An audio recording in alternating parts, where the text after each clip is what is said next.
যুক্তরাষ্ট্রের মার্কিন বিমান বাহিনীর B-52 মডেলের একটি বোমারু বিমান বিধ্বস্তের ঘটনা ঘটেছে। এতে নিহত হয়েছে অন্তত ৮ জন। স্থানীয় সময় সোমবার সকালে দক্ষিণ ক্যালিফোর্নিয়ার এডওয়ার্ডস এয়ারফোর্স বেস থেকে উড্ডয়নের পরেই বিমানটি বিধ্বস্ত হয়। রানওয়ে থেকে উড্ডয়নের কিছুক্ষণের মধ্যেই নিয়মিত পরীক্ষামূলক মিশনে থাকা বিমানটিতে আগুন ধরে যায়। দুর্ঘটনার পর আকাশে ঘন কালো ধোঁয়ার বিশাল কুণ্ডলী দেখা যায়, যা কয়েক মাইল দূর থেকেও দৃশ্যমান ছিল। নিহতদের পরিচয় এখনও প্রকাশ হয়নি। নিহতদের মধ্যে বোয়িং কোম্পানির 2 কর্মীও আছেন। দুর্ঘটনার পর বিমান ঘাঁটির সব কার্যক্রম সাময়িকভাবে স্থগিত করা হয়েছে।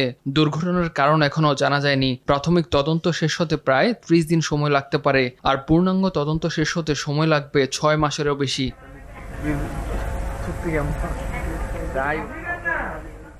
ঘটনাকে ভয়াবহ ট্র্যাজেডি হিসেবে উল্লেখ করেছেন এডওয়ার্ডস এয়ারফোর্স বেজের কমান্ডার কর্নেল জেমস হেইস।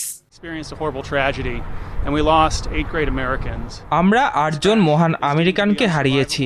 দুর্ঘটনাটি ছিল অসহনীয়, যেখান থেকে বেঁচে ফেরা খুব কঠিন ছিল। নিহতদের পরিবারের প্রতি গভীর শ্রদ্ধা জানাচ্ছি।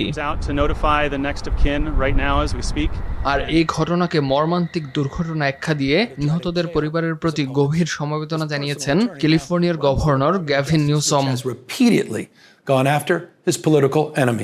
1950-এর দশক থেকে মার্কিন সামরিক বাহিনীতে ব্যবহৃত হয়ে আসছে এই B-52 বোমারু বিমান। দীর্ঘ পাল্লার বিমানটি যুক্তরাষ্ট্রের কৌশলগত বিমান শক্তির অন্যতম প্রতীক হিসেবে বিবেচিত হয়ে আসছে।